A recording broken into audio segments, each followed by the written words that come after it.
হয়েছিল বুধবার, কিন্তু আপনারা যে সাংবাদিক, আমরা দুঃখিত, লজ্জিত, সবার বিবেক মরে গেছে।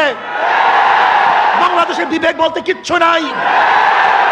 বুধবার এই ঘটনা ঘটছে, কোন সাংবাদিক এই ঘটনা প্রকাশ করতে পারে নাই, অথচ সবার মাঝে এই ঘটনা ঘটেছিল। নাই একজন বাংলাদেশের সাংবাদিকের ঘটনা প্রকাশ করার মতো, নাই একজন পুলিশ কেস গ্রহণ করার মতো। আজকে এই মামলার যে বাদী, একজন মহিলা, তার সন্তান এখানে এসছে। এই যে তার সন্তান, সোহাগ মামলার এই বাদীর ছেলে, তার নিজের মুখে শুনেন, মামলা দেওয়া হয়েছিল কিন্তু পুলিশ মামলা গ্রহণ করে নাই, পুলিশ তার মামলা গ্রহণ করে নাই। আজকে পুলিশ ভিন্ন খাতে এই মামলাকে নেওয়ার জন্য ষড়যন্ত্র শুরু করছে।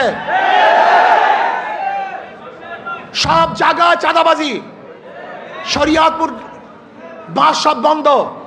শুনলাম আজকে তাদেরকে বহিষ্কার করা হয়েছে। অথচ আজকে আপনারা দেখেছেন প্রেস ব্রিফিংয়ে, সাংবাদিক সম্মেলনে ঊর্ধ্বতন কর্মকর্তাদের কাছে বারবার জানানো হয়েছে, কিন্তু না, যতক্ষণ পর্যন্ত সব জায়গায় প্রচার না হয়েছে ততদিন পর্যন্ত বহিষ্কার করা হয় নাই। চাঁদা নিলে পুরস্কার, ধরা পড়লে বহিষ্কার, ভাইরাল হলে গ্রেফতার। কি ভেবেছেন বাংলাদেশের মানুষ বোকা? আজকে আমাদেরকে জিম্মি করে ফেলছে। দল এই খুনের দায় দায়িত্ব গ্রহণ করবে না। আমি স্পষ্ট ভাষায় বলতে চাই, এই খুনের দায় দায়িত্ব তারেক জিয়াকে গ্রহণ করতে হবে। এই খুনের দায় দায়িত্ব মির্জা ফখরুলকে গ্রহণ করতে হবে। এই খুনের দায় দায়িত্ব বিএনপিকে গ্রহণ করতে হবে। এই খুনের দায় দায়িত্ব প্রত্যেক প্রশাসন গ্রহণ করতে হবে।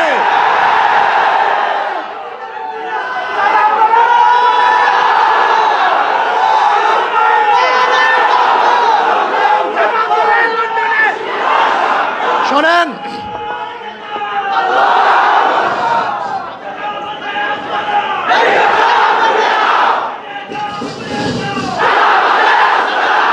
আমি মনে করি অবৈধ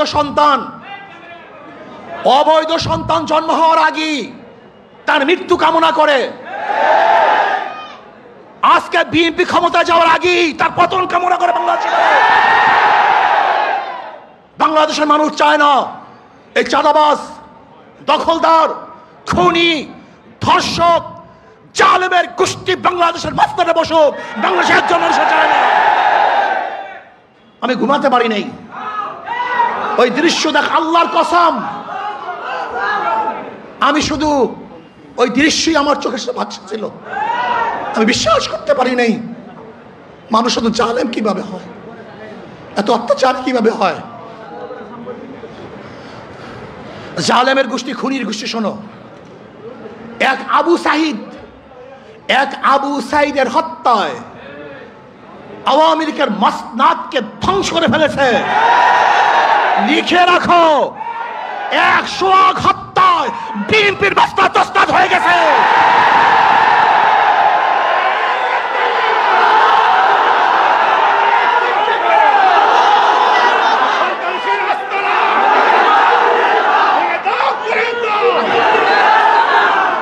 শোনো, তোমরা ভেবেছ গুম হত্যা মামলা বিএনপি ক্ষমতায় আসবে, এই ভয়ে তোমার সামনে সামনে মাথা নত করবে।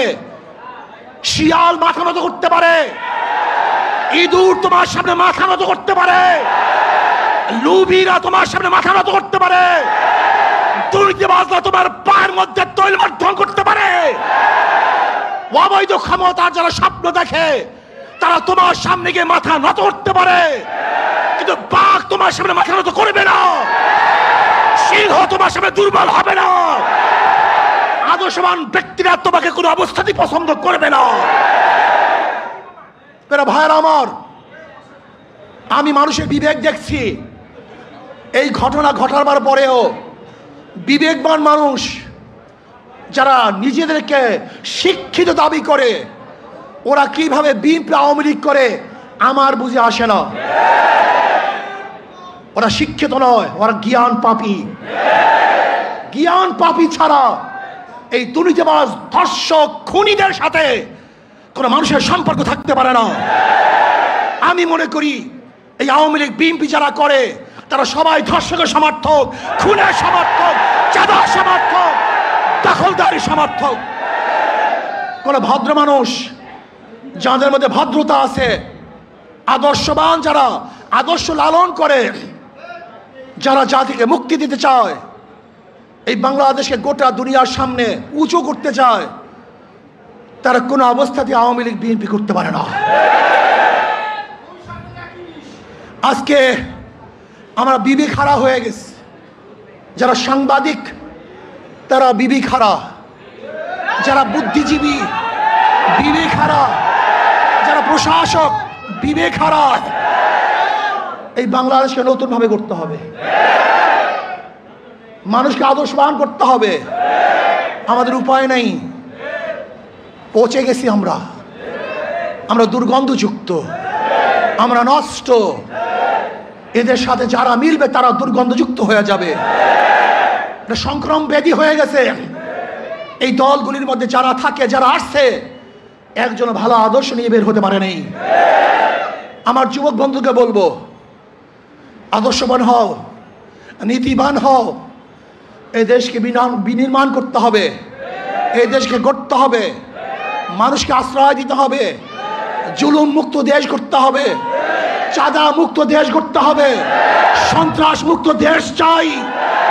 যে দেশের মধ্যে সন্ত্রাস থাকবে না, চাঁদাবাজি থাকবে না, জুলুম থাকবে না, অত্যাচার থাকবে না, অবিচার থাকবে না, আমার মেয়েরা ধর্ষিত হবে না, চাঁদা দিয়ে কার ব্যবসা করতে হবে না। এরকম দেশের জন্য চেষ্টা করো, সাধনা করো।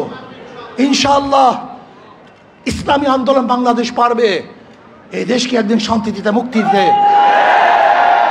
আলহামদুলিল্লাহ ইসলামী দলগুলো ঐক্য হচ্ছে। আশা করি ইনশাআল্লাহ যদি ইসলামের নামে একটা বাক্স আমরা দিতে পারি, তাহলে বেঈমানরা বুঝবে, খুনিরা বুঝবে, ধর্ষকরা বুঝবে, চাঁদাবাজরা বুঝবে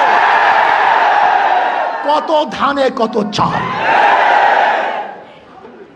বারবার ঘুঘু তুমি খেয়ে যাও ধান, এবার ঘুঘু তোমার যাবে যে প্রাণ। বারবার বাংলাদেশের মানুষকে ধোঁকা দিয়েছ, ৯-৬ বুঝিয়ে ভোট গ্রহণ করেছ। এবার বাংলাদেশ সচেতন হয়েছে, কোন চাঁদাবাজদেরকে আর মানুষ ভোট দিবে না। যারা বিগত দিনে দুর্নীতিতে 5 বার চ্যাম্পিয়নশিপ লাভ করেছে, যারা অবৈধ নির্বাচন উপহার দিয়েছে, যারা চাঁদাবাজি করার কারণে দেশ থেকে মানুষ বিতাড়িত করেছে, দ্বিতীয়বার তাদেরকে মানুষ আর ভোট দিবে না ইনশাআল্লাহ। চাঁদাবাজের বিরুদ্ধে ঐক্য হবে তো ইনশাআল্লাহ, চাঁদাবাজের বিরুদ্ধে সবাই ঐক্য আসিতে ইনশাআল্লাহ। যখন যেই সময় ডাক দেওয়া হবে, চাঁদাবাজির বিরুদ্ধে আমরা ঝাঁপিয়ে পড়বো ইনশাআল্লাহ। আল্লাহ আমাদের